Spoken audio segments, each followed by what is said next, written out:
E hoje eu quero falar sobre fé triunfante. Na verdade, eu ia falar sobre o Salmo 27, que é o Salmo do mês. E tinha esse desejo no meu coração, e até comecei colocando o Salmo do mês na minha folha. Mas o Senhor, do Salmo do mês, me levou para outros textos. E eu vou entregar aquilo que eu recebi do Senhor. Lá em Hebreus, capítulo 11, versículo 1 e versículo 6, o assunto é o mesmo, eu só não fiquei no texto que eu tinha como objetivo. Vou falar sobre fé triunfante. A Bíblia diz que a fé é o firme fundamento das coisas que se esperam e a prova das coisas que não se veem. Ou seja, é aquilo que eu creio. É bem interessante, eu vou trazer uma aplicação do Cléo hoje. Ele não está aí, vou falar nas costas dele, tá? Mas depois, possivelmente, a Paty conta para ele. Mas olha o interessante como a mente cria, mas a fé é o que atrai. O Cléo, falando sobre venda, que é o chão dele, ele estava me dizendo o seguinte: não existe uma forma de vender. Cada um vende aquilo que acredita. Cada um vende aquilo que crê. E aí ele falou que ele conhece uma pessoa que a venda dele não é no telemarketing. A venda dele é no porta a porta.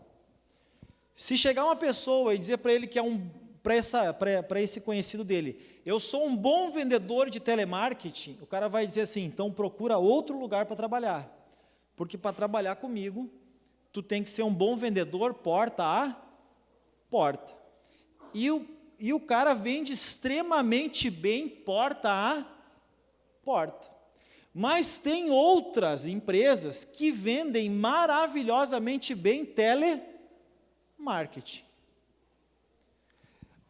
Assim como tem outras pessoas que vendem extremamente bem de outras formas. Porque cada um vende de acordo com a forma que crê. A forma que eu creio, eu vendo. Se aplica para a venda. A fé se aplica para a venda. A fé é a certeza das coisas que não se veem. Eu vou falar de mim agora. Eu não acredito em telemarketing, até porque eu odeio receber uma ligação de telemarketing. Quem mais não gosta, levanta a mão para mim. Vocês estão entendendo? Então vocês acreditam no telemarketing? É muito ruim o telemarketing, né? Mas tem pessoas que fazem isso maravilhosamente bem e vendem bem todos os dias. Eles vendem bem todos os dias. De alguma maneira, algumas pessoas conseguem fazer a pessoa não desligar o telefone. E aí elas vendem, ponto. E por que essas pessoas conseguem? Porque elas acreditam. Eu não quero falar de venda, nem da aula de venda, porque não é o meu chão vender. Eu só quero dizer que a fé, ela funciona da mesma maneira. A nossa fé em Deus, ela não vai ser triunfante se eu não crer em Deus, da mesma forma como cada um que vende, acredita naquela forma e naquele modelo que ele vende.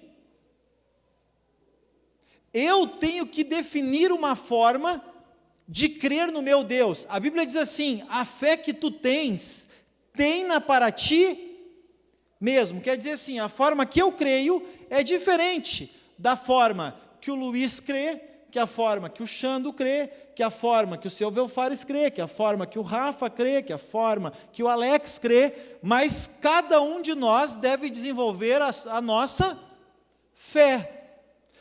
Quer dizer que a minha fé pode funcionar para mim, e eu posso testemunhar para alguém, e esse alguém pode tentar fazer como eu fiz e não dar certo, porque é o meu jeito de crer. Isso, gente, a gente tem que ter muito cuidado, porque a mesma coisa, o fulano vende assim, então vou fazer que nem ele, vou vender. Não, ele vende assim porque ele acredita muito naquele modelo de venda e dá certo. Não significa que se eu fizer a mesma coisa também vai dar certo. E aí, gente, a primeira coisa que eu quero que você entenda, todos nós temos que desenvolver a fé. E como pastor eu desenvolvo a fé? Como eu faço para minha fé me desenvolver?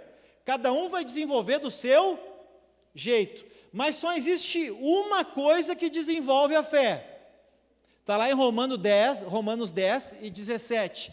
Não existe outra forma de desenvolvermos a fé. É só essa, gente, que é a fé, ela vem pelo ouvir. E o ouvir pela palavra de Cristo. Quanto menos a pessoa ouvir da palavra, menos fé essa pessoa vai ter. Ela pode ter fé para N outras coisas nesta vida terrena, e pode dar certo N outras coisas na vida terrena. Agora eu estou falando de uma fé divina e triunfante. Essa fé divina e triunfante, se ela não estiver ouvindo a palavra, cada vez mais, essa fé dela vai enfraquecer.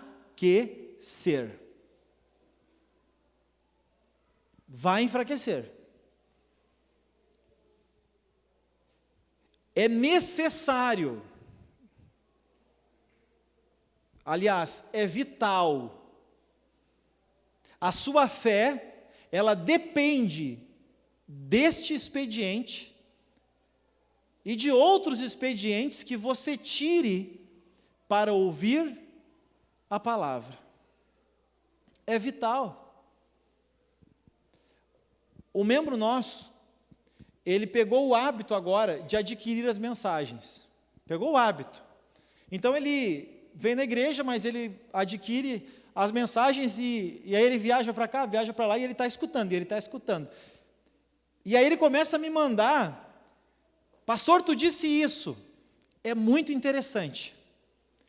Porque na verdade eu não disse aquilo, mas aquilo foi o que Deus falou com ele a partir daquilo que a palavra foi ministrada. Deu para entender? Vocês me entenderam? Eu ministrei uma palavra. A partir da palavra que eu ministrei, Deus falou com ele para a vida dele.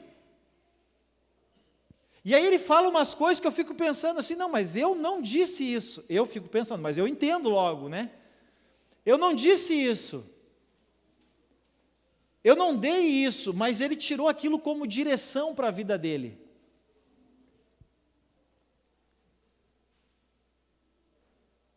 Mas por que ele tem recebido isso? Porque ele tem ouvido, tem dedicado tempo para ouvir a palavra.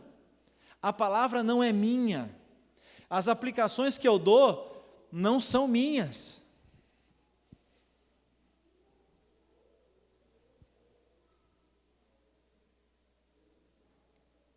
Eu não boto ali na internet, o que dizer sobre isso? Como o meu plano hoje de falar sobre uma coisa, e Deus deu outra, e a partir disso o Espírito Santo foi brotando coisas no meu coração. Voltamos lá para Hebreus 11. Então, Hebreus 11:1 diz que a fé é o firme fundamento, quer dizer, é firme, o meu fundamento é firme. É isso que eu vou fazer, porque é isso que eu creio. É isso que eu espero. Então, o meu coração crê naquilo que eu ainda não vejo, mas eu já determino, na minha mente, eu já determino aquilo que vai acontecer. E o que a mente cria, a fé atrai, e as minhas atitudes de fé materializam. Amém? Porque a fé sem obras é? Então as minhas atitudes na direção daquilo que eu creio vai materializar aquilo que a minha mente projetou, sonhou, imaginou. E no versículo 6 de Hebreus 11, diz que, ora, sem fé, gente, sem a fé, olha a importância da fé, é impossível agradar a Deus. Porque é necessário que aquele que se aproxima de Deus, creia que Ele existe e que Ele é galardoador dos que o buscam. O que é galardoador? Significa aquele que recompensa. É necessário que aquele que se aproxima de Deus creia que Ele existe e que Ele recompensa aqueles que o buscam. Observe bem, gente, olha que interessante. A Bíblia diz, não é eu que estou dizendo, que é necessário que aquele que se aproxima de Deus, além de crer que Ele existe, também deve crer que Ele recompensa os que o buscam. Imagina, buscar a Deus deve ser, aos meus olhos, uma obrigação nossa, pelo sacrifício de Jesus na cruz. Mas quando nós o buscamos, a Bíblia diz que é necessário a gente crer que Ele ainda vai nos recompensar. E eu já disse aqui, vou repetir agora, que para toda atitude de fé, há uma recompensa. Para toda atitude de fé que nós temos na terra, vem uma recompensa da parte de Deus. O problema do ser humano é que ele sempre pensa que a atitude de fé, ela está vinculada a uma coisa sobrenatural. Não. Muitas vezes o que Deus espera de nós está ligado a coisas simples. Vamos lá. Aliás, primeiro, vamos para Hebreus 4:12. Vamos passar aqui antes.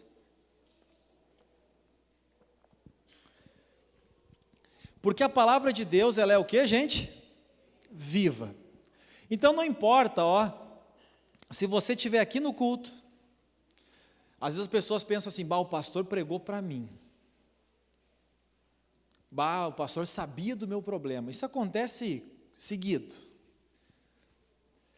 Aí, essa palavra, ela roda. As palavras de quarta estão indo para o YouTube? Então, quem já se inscreveu no canal do YouTube aí? Tá, tem que fazer Não fez ainda? Tá, então faz, né? Faz para a gente passar aí o tutorial, é assim que fala?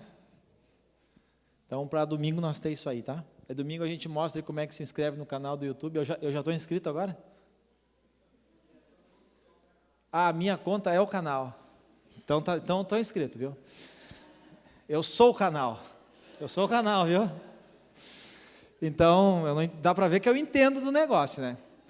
Mas, enfim, gente, o que eu quero dizer para vocês? O CD ali, ele tem um custo, a operação tem um custo, então, acho que é R$5 o CD, nunca sobe, né? Mas no YouTube é de grátis, entendeu? Então, você pode assistir lá e as pregações de quarta estão indo para o canal do YouTube, tá? Então, dá para colocar no carro mesmo lá, quem tem internet aí no celular, e dá para ir escutando, enfim, sem pagar. O objetivo não é, gente, o objetivo é que você seja edificado, tá? Então, a pessoa está ouvindo lá no YouTube, e a palavra de Deus falou com ela. Como que eu preguei para alguém aqui? hoje, na quarta-feira, a pessoa não está legal, né? Para pensar que eu até acharia uma falta de respeito com todos, se tem 200 e tantas pessoas aqui hoje, com 200 e tantas seria uma falta de respeito eu pregar para uma, né? Mas enfim, a palavra de Deus, ela é viva, então ela está sempre, e o que é vivo incomoda, o que não incomoda é morto, não é verdade? Tem um vivo, está incomodando, é ou não é? Quando a gente vê um filho doente, a gente não pensa assim, ele são incomoda, mas quando está doentinho a gente não pensa assim, é melhor estar são? Sim ou não? Mas são, incomoda.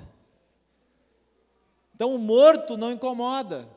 Agora a palavra de Deus, ela nos incomoda, muitas vezes, porque ela é viva, ela é eficaz. O que significa ser eficaz? É cumprir um propósito.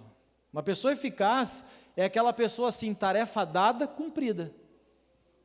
Eficaz é aquela pessoa que quando você dá uma tarefa, ela vai cumprir aquela tarefa. Ela cumpre o propósito que ela foi designada. Isso é uma pessoa eficaz. E diz que ela é mais cortante que uma espada de 2 gumes. Ela separa a alma do espírito, juntas e medúlas. E olha aqui, e a palavra de Deus é apta para o que, gente? Discernir pensamentos e intenções do coração. Então a palavra de Deus fala aquilo que tu está pensando. Dá nos dedos, em outras palavras. Ela fala a intenção do teu coração. Aí tu falou para alguém, e tu acha que alguém falou para o pastor. Não é isso, gente. Não é dessa forma, é que a palavra de Deus é viva, e Deus, ele é onisciente. O que significa isso? Ele sabe de todas as coisas, ele sabe o que tu pensa, ele sabe o que está no teu coração, ele sabe a intenção do teu coração, e por isso a palavra de Deus muitas vezes te corrige. Mas, e aí eu digo mais, por que Deus te corrige? O que a Bíblia diz com respeito a isso? Por que Deus nos corrige? Porque Ele nos ama, não é porque Ele quer o nosso mal, é porque Ele quer o nosso bem, é porque aquele caminho não é bom para nós, e por isso a palavra vem e nos corrige. Então, precisamos crer, e precisamos, que nós falamos de Hebreus 11, e precisamos crer que a palavra de Deus, ela é a direção de Deus para a nossa vida. E eu digo a todos que para o nosso crescimento espiritual, anote isso aqui agora, para o nosso crescimento espiritual, tem pessoas que querem, eu quero ouvir mais a Deus, eu quero ter mais direção de Deus, eu quero ter mais sabedoria para conduzir minha família, eu quero ter mais direção para a minha vida profissional, até para a minha vida espiritual. Então anote aí, para o nosso crescimento espiritual, para ouvirmos mais a Deus, nós precisamos ser uma terra fértil para a palavra. Precisamos ser uma terra fértil para a palavra. O maior segredo para o crescimento espiritual é ser uma terra fértil para a palavra de Deus.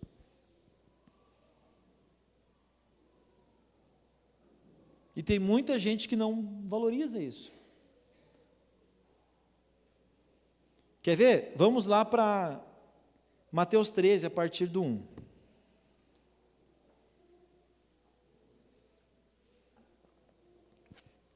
No mesmo dia, tendo Jesus saído de casa, sentou-se à beira-mar.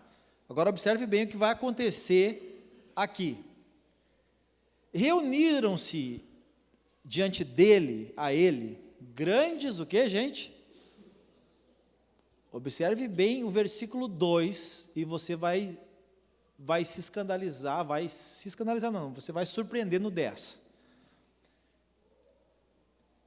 reuniram-se diante dele grandes multidões, de modo que ele entrou num barco, se sentou, e todo o povo estava em pé na praia. Olha como, às vezes a pessoa fica um tempo em pé aqui, um pouquinho mais, e já começa a reclamar. Jesus sentou, isso é uma prática que eu podia aplicar uma hora dessa, né? Porque eu fico sempre em pé e vocês sentados, né? E olha como a Bíblia, é bíblico isso, gente. Jesus sentado e o povo, está aí, ó. Não vou fazer não, viu? Mas está aí o que Jesus fez. Sentou no barco e o povo em pé. Falou-lhes muitas coisas por parábolas, dizendo, agora preste atenção, o que esse povo mais fazia no tempo de Jesus? Me ajudem. Semeava e o que mais? Onde é que Jesus estava sentado? Pescava, arrebanhava e plantava. Concordam comigo? Era isso que eles faziam. E construíam. Plantava, pescava, arrebanhava e construía. Eram as grandes economias da época. Agricultura, pecuária e construção. E nem era a construção como é hoje. Jesus vai falar para eles de semear. O que isso tem de espiritual? Diz para mim. O que semear tinha de espiritual para aquele povo, gente? Aí Jesus começa a falar, eis que o semeador saiu a semear. Quando semeava, uma parte caiu à beira do caminho, vieram as aves e comeram. O povo sabia disso, sim ou não? O povo sabia que uma parte caía à beira do caminho? Sim. Aí, outra parte caiu em lugares pedregosos, onde não havia muita terra, nasceu, e logo nasceu porque não tinha uma terra profunda. Mas, saindo do sol, queimou-se por não ter raiz e secou-se. O povo sabia disso também? O que vocês acham? Sabia sim ou não? Sim. E outra caiu entre os espinhos cresceram e a sufocaram. Deixa ali no 7. O povo sabia disso também? E 8? Mas outra caiu em boa terra, dava fruto, a 100, um a 100, outra a 60 e outra a 30 por 1. Gente, quando eu digo assim, Jesus leu essa parábola, todo mundo aqui pensa, não, respeita, porque quem ensinou essa palavra? Agora, quando eu conto umas historinhas aqui, que é muito mais caprichada do que essa, vocês pensam assim, que história idiota. Eu sei muitas vezes, eu consigo perceber isso. Agora, olha o 9. Jesus disse assim agora para encerrar o discurso, quem tem ouvidos, ouça, pronto. Olha o que sobrou no versículo 10. E chegando a ele agora Jesus, por que tu está falando assim?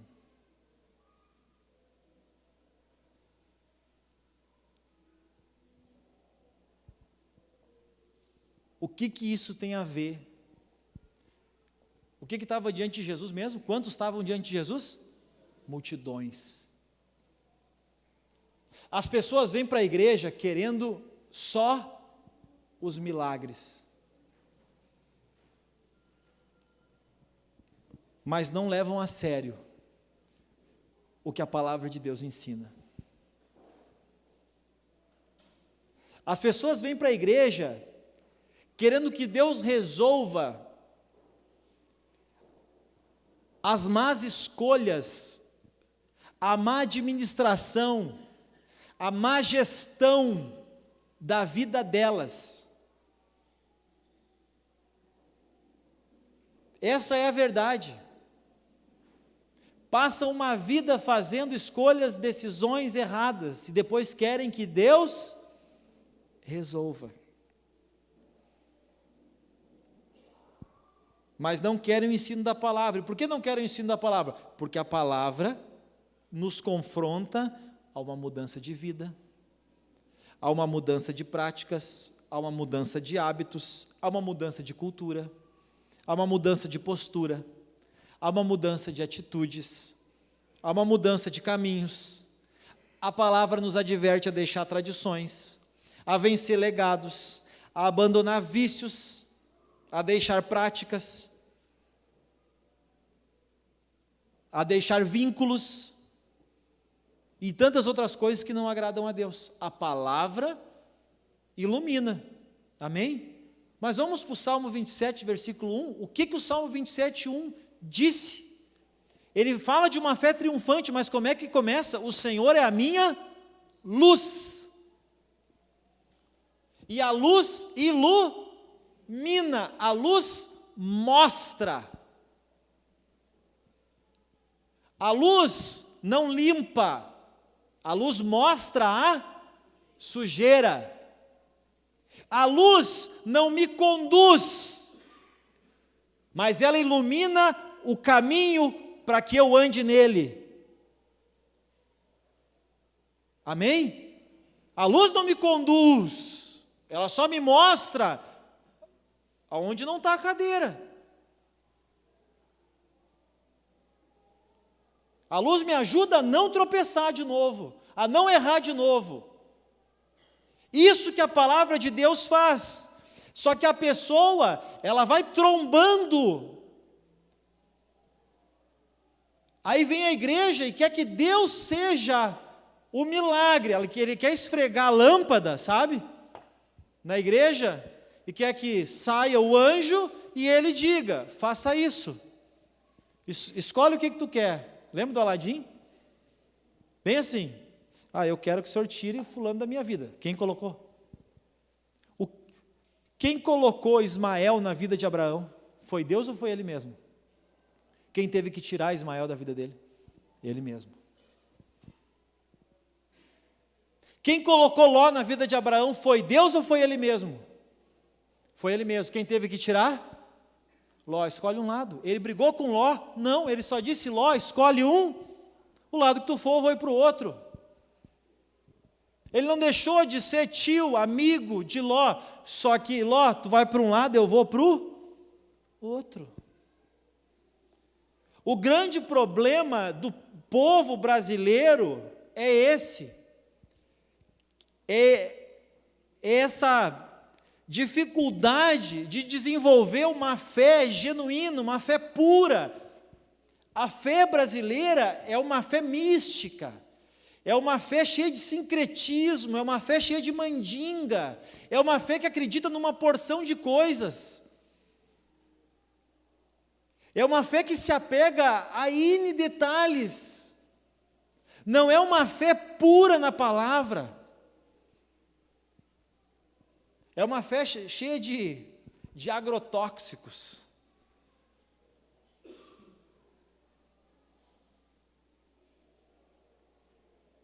E aí, gente, não é fé. E é a palavra que Deus me levou, que acreditem, isso aí é a introdução ainda. Está lá em 1 Coríntios capítulo 10, mas não vai mais longe, não se preocupe, muito longe.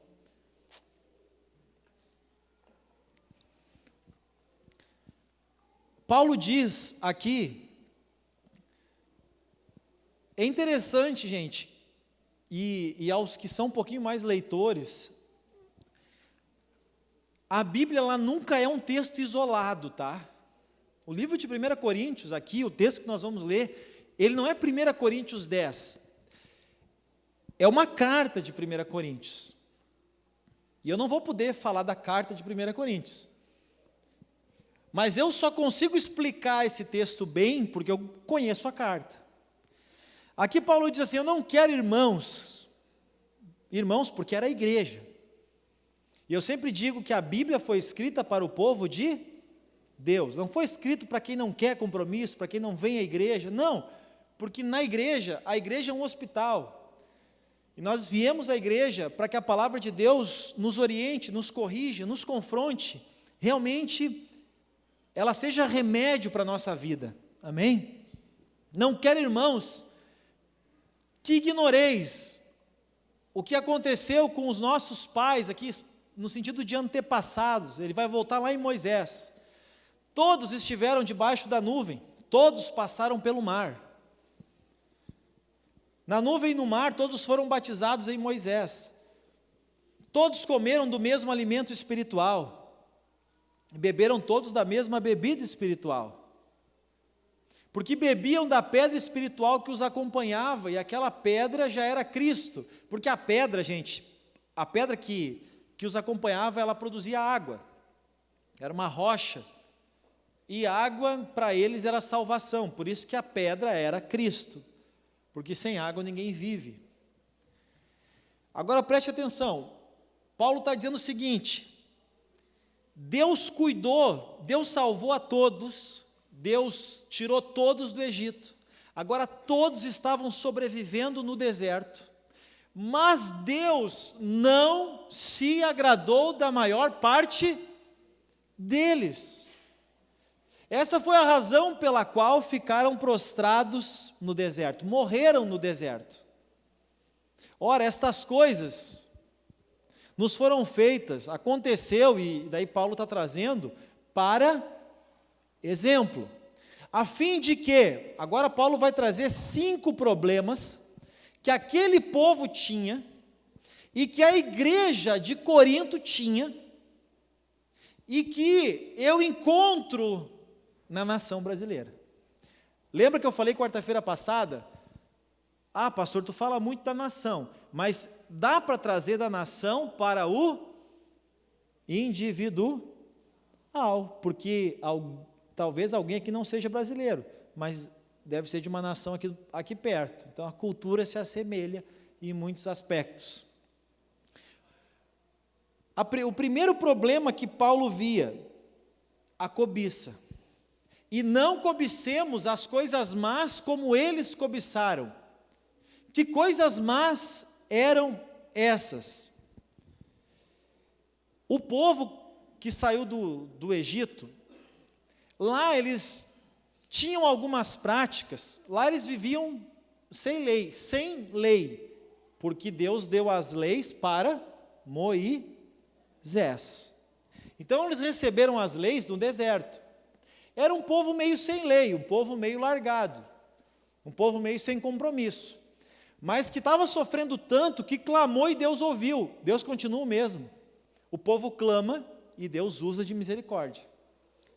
Só que quando Deus usa de misericórdia, traz para a presença dele, traz para a igreja, vamos dizer assim, tá?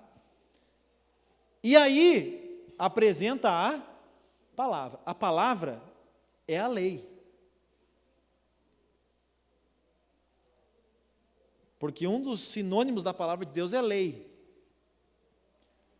Lei não no sentido de impor, mas no sentido de propor uma melhor qualidade de vida, porque a palavra de Deus, aplicar a palavra de Deus na vida, traz benefícios, traz bons resultados. Eu sempre digo que a palavra não torna ninguém mais pobre, nos torna mais nobres, amém? E o que aconteceu com o povo? Começaram a cobiçar aquela liberdade que tinham antes. Eles não tinham leis, cada um fazia o que bem parecia aos seus olhos, cada um fazia o que queria. Então esse desejo por práticas que não agradavam a Deus, trazendo para uma realidade de hoje, é aqueles desejos por coisas que fazíamos antes. Antes eu podia isso, eu podia aquilo, eu podia aquele outro. E quero dizer para todos, a Bíblia diz que tudo te é. Não tem o que você não pode. Só que agora você sabe o que não agrada a Deus. Mas a sua lei é a sua consciência. Não é o pastor, não é o MBCV, a sua lei é a sua consciência diante de Deus, é você e Deus. Eu já disse que eu fico triste quando as pessoas se nivelam por mim, porque, gente, eu não pago o salário de ninguém, e eu não estou aqui para cuidar da vida de ninguém.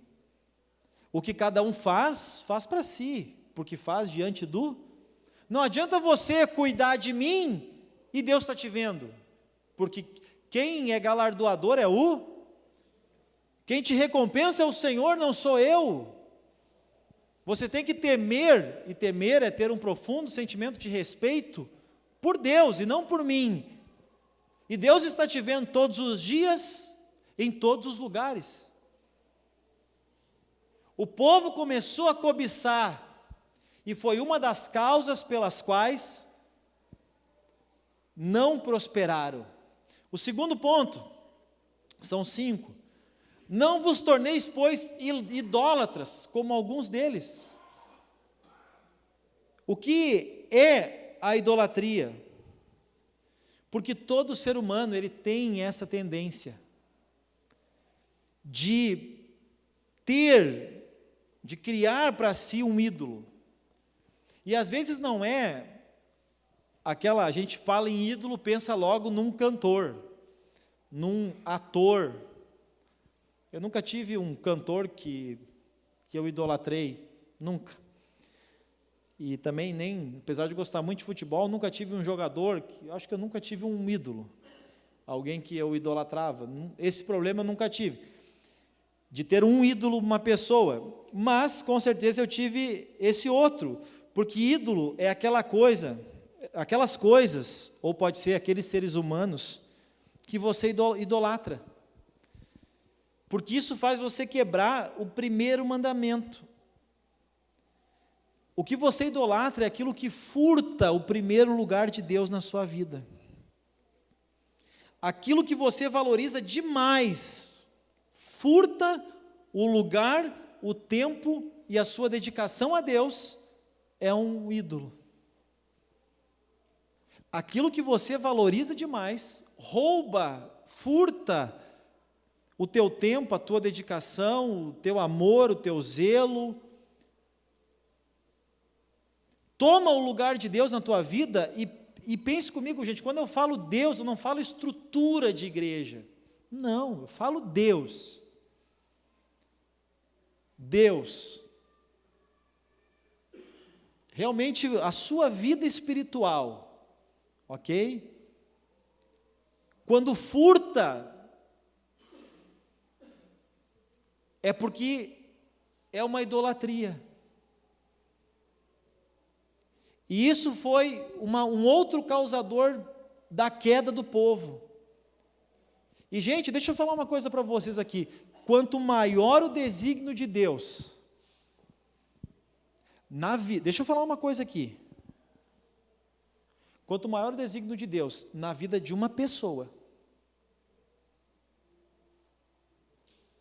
num ministério de alguém, pode ser uma pessoa, pode ser um ministério, pode ser uma igreja, pode ser uma cidade, pode ser uma nação. O diabo não vai querer que essa nação cresça.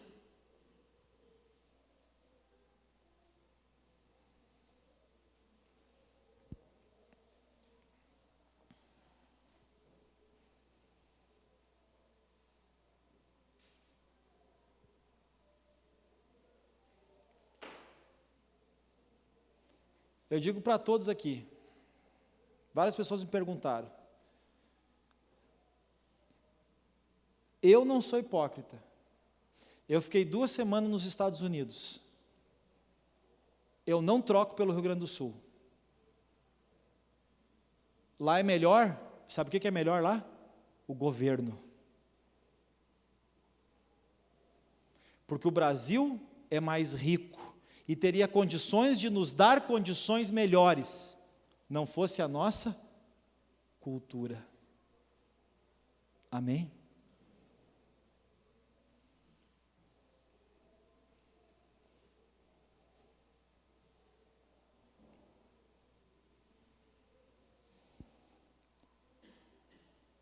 Capão da Canoa, bota Miami Beach no bolso.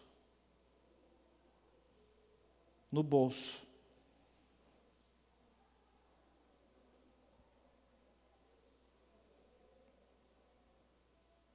A diferença lá é a seguinte: o camarada, salário mínimo, ganha $1.500. Sabe quanto é que é uma TV de 65 polegadas, tela atravessada, sabe? Último modelo, $800. Sabe quanto é que é um carrão lá, 2012, 2013? $15.000. A diferença é que ganhando salário mínimo, tu tem uma condição de vida favorável. Essa é a diferença do americano. E que o brasileiro também poderia ter. Amém?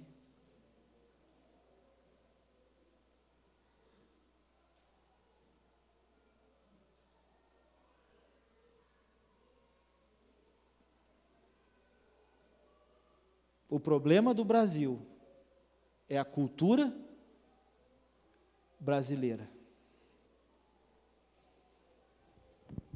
Porque o nosso país é rico, e o diabo, sabendo que o Brasil é rico, faz tudo para o nosso país não prosperar.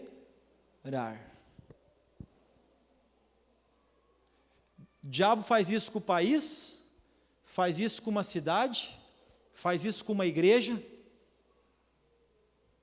Quando ele vê uma igreja boa, ele tenta tirar as pessoas dessa igreja. Quando ele vê uma pessoa com potencial, ele tenta tirar essa pessoa do propósito.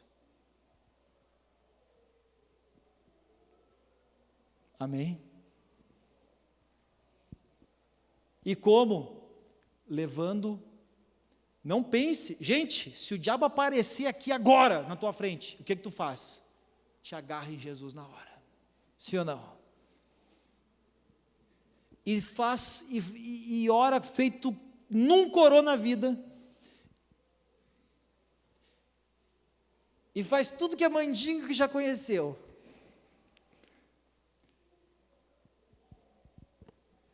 Mas o diabo, ele vem travestido de anjo de luz, de solução, de oportunidades, para tirar as pessoas do propósito, do desígnio de Deus, da vida delas. A idolatria é quando algo nos furta do desígnio de Deus. Amém? É quando algo nos tira do desígnio de Deus. E ele nunca vai vir escancaradamente, é óbvio, né? Porque senão a gente identifica e diz sai. Seguinte, que as horas vão. E não nos prostituamos, como alguns deles fizeram. Aqui, gente, falando com respeito, esse era o pior pecado de Corinto. Agora a igreja entrou lá, e Corinto era uma cidade com muitos templos e muitos cultos, e cultos a deuses da fertilidade, cultos sexuais. Teologicamente se diz que era uma cidade com incontáveis prostitutas, que trabalhavam dentro dos templos não cristãos, obviamente. É aqui, gente, que entra uma coisa bem interessante, abrindo um parênteses. Aqui que foi para essa igreja que Paulo disse que o cabelo era o véu da mulher. Porque Corinto era uma cidade portuária.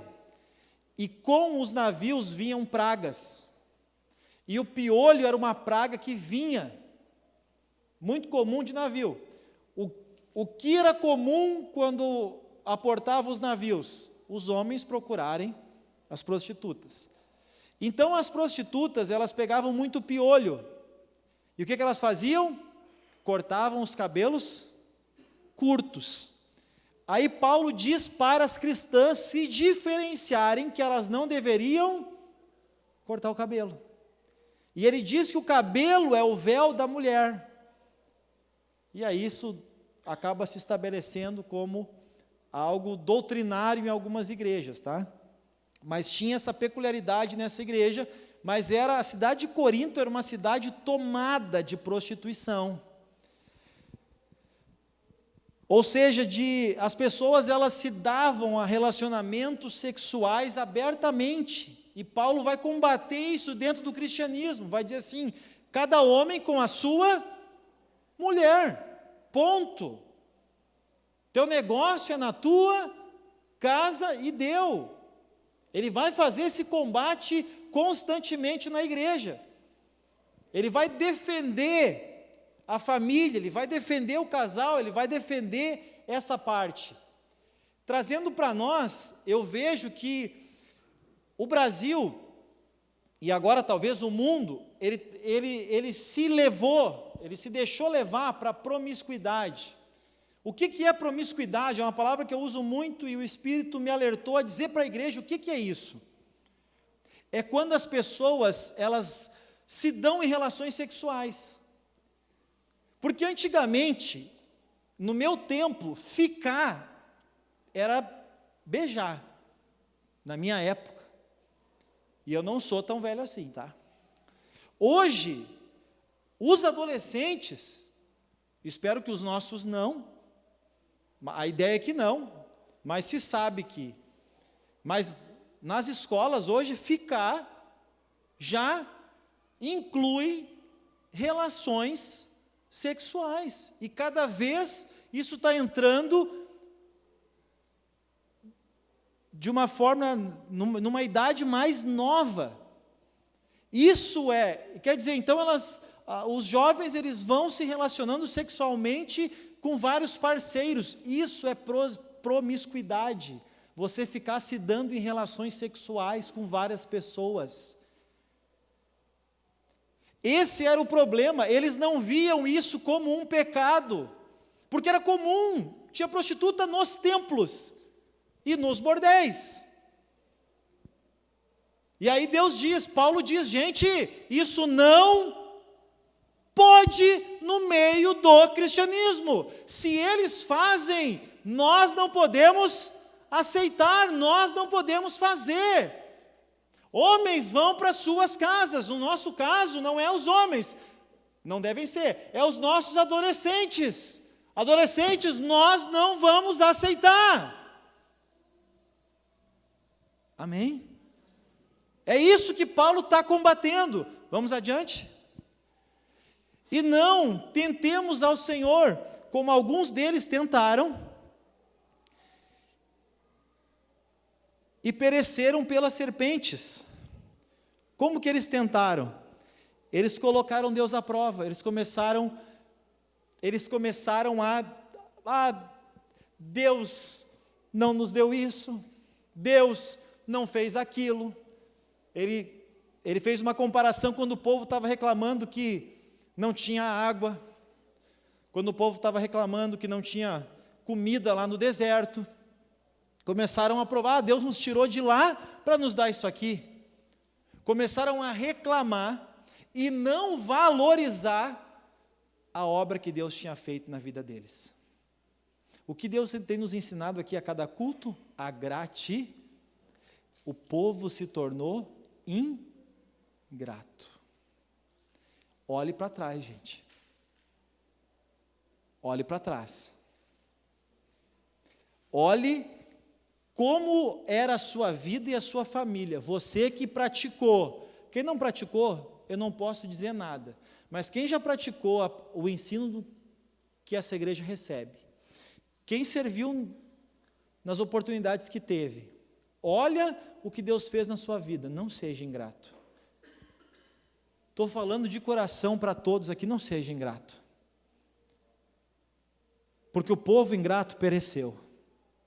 Eu não estou dando uma palavra de juízo, eu estou lendo o que está escrito na palavra de Deus. Vocês estão lendo comigo? Sim ou não? Eu tenho lido a palavra e as pessoas não estão aceitando. O povo pereceu pela ingratidão, não valorizaram o que Deus fez. E o versículo 10, o último ponto. E não murmureis, como alguns deles murmuravam. E sabe do que eles estavam? E pereceram pelo destruidor.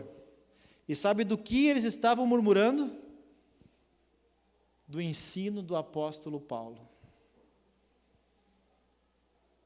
Eles estavam murmurando com respeito ao confronto que a palavra trazia. Imagina, vou dar só um exemplo, o pior deles era a prostituição. Imagina os homens com toda aquela liberdade, já era uma cultura. Então as mulheres aceitavam isso. Agora o apóstolo Paulo chega e diz: não pode.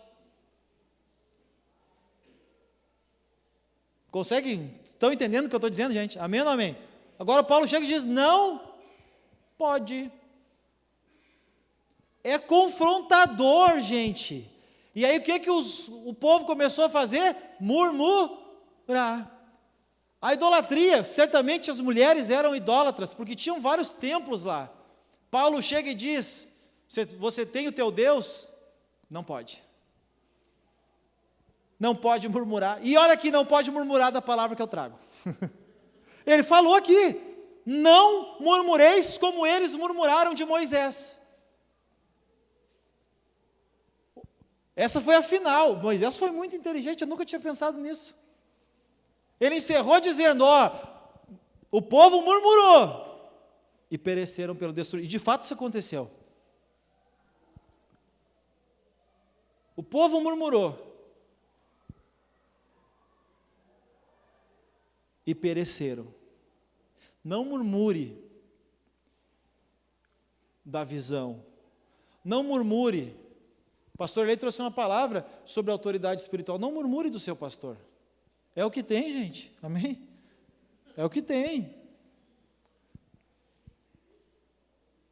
Eu sou falho, sou igual a vocês, mas eu posso dizer que a palavra que eu tenho trazido aqui sempre é uma palavra de crescimento, é uma palavra espiritual, uma palavra que vem de Deus. Eu não trago o que é meu.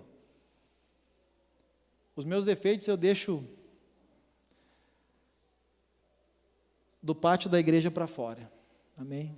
Daí eu sou igual a vocês. Mas ao menos desse altar aqui para cá, quando eu sento diante da palavra de Deus, eu não prego o que eu quero. Não prego nem o que eu gosto. Eu prego o que Deus propõe, o que Deus coloca no meu coração. Eu prego a palavra apostólica que Deus tem dado como direção apostólica para a nossa igreja. Então não murmure, receba, porque vem de Deus. Vem de Deus. E o que vem de Deus é para nos trazer solução para a vida. Amém? Então agradeça. Vamos nos colocar de pé? Aprendemos alguma coisa?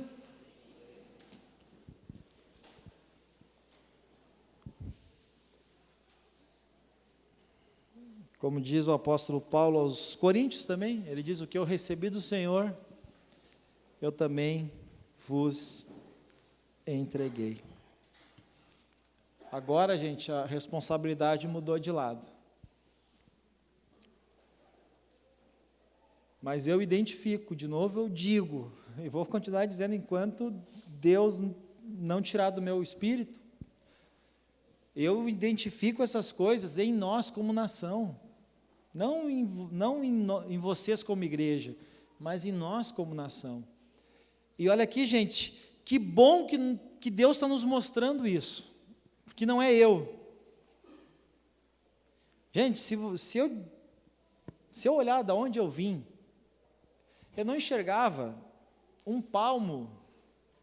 Olha, a única coisa que eu enxergava na minha frente era uma bola. Minha vida era em torno de futebol, que é uma ilusão. Futebol é uma ilusão de muitos, é um atrativo de muitos, né? E hoje eu enxergo a vida de uma forma muito mais abrangente. E isso é uma visão, e só enxergo assim pela visão que Deus tem me dado. E trago isso, gente, para o nosso crescimento. Amém? Porque quando a gente enxerga as coisas numa visão maior, obviamente que a gente se organiza melhor. Tu está vendo imagina você vendo uma rua, amplamente, se lá na frente está vendo um acidente, o que você faz? Você já se organiza para não fazer parte dele, sim ou não? É isso que Deus está nos mostrando. E Deus está nos dizendo, dizei aos justos que bem lhes, quero dizer, mesmo que a nação sofra, aqueles que se ajustarem, Deus vai guardar e irão bem. Amém? Que Deus me dê condições, e graça, e força, e tenha misericórdia, para que eu vença a minha cultura, porque eu tenho que fazer por mim, gente. Amém? Você tem que fazer por você. Amém? A palavra é para todos nós. Para todos nós. E aí, os resultados, por isso que a palavra é a mesma para todos, mas os resultados mudam na vida de cada um, porque à medida que cada um recebe e leva a sério a palavra de Deus. Vamos orar? Paizinho, obrigado pela tua palavra, pela maneira que o Senhor tem falado aos nossos corações. Muito obrigado, Pai. Usa de misericórdia para com as nossas vidas e ajuda-nos, ó Espírito Santo. Reconhecemos a cultura que herdamos, a cultura que carregamos. Nós reconhecemos que somos fracos, somos falhos, somos pecadores e precisamos e carecemos da tua misericórdia nas nossas vidas. Ajuda-nos, Senhor, em nome de Jesus nós clamamos a Ti e pedimos, ó Pai, que o Senhor continue a nos ajudar e que o Teu Espírito Santo nos dê uma disposição de alma e de espírito, de não sermos ouvintes negligentes, mas sejamos praticantes da Tua palavra. Em nome de Jesus eu oro abençoando a todos e pedindo que essas palavras continuem na mente e no coração do Teu povo e que aquilo, Senhor, que nós necessitamos de mudar, de deixar, de abandonar e também de colocar em prática e de estabelecer em nossa vida como visão do Teu reino para a nossa prática diária, que o Teu Espírito Santo nos ajude para que venhamos a praticar. Em nome de Jesus eu abençoo a todos e peço um restante de semana abençoada para cada um dos que aqui vieram, Pai. Assim oramos em nome de Jesus. Amém.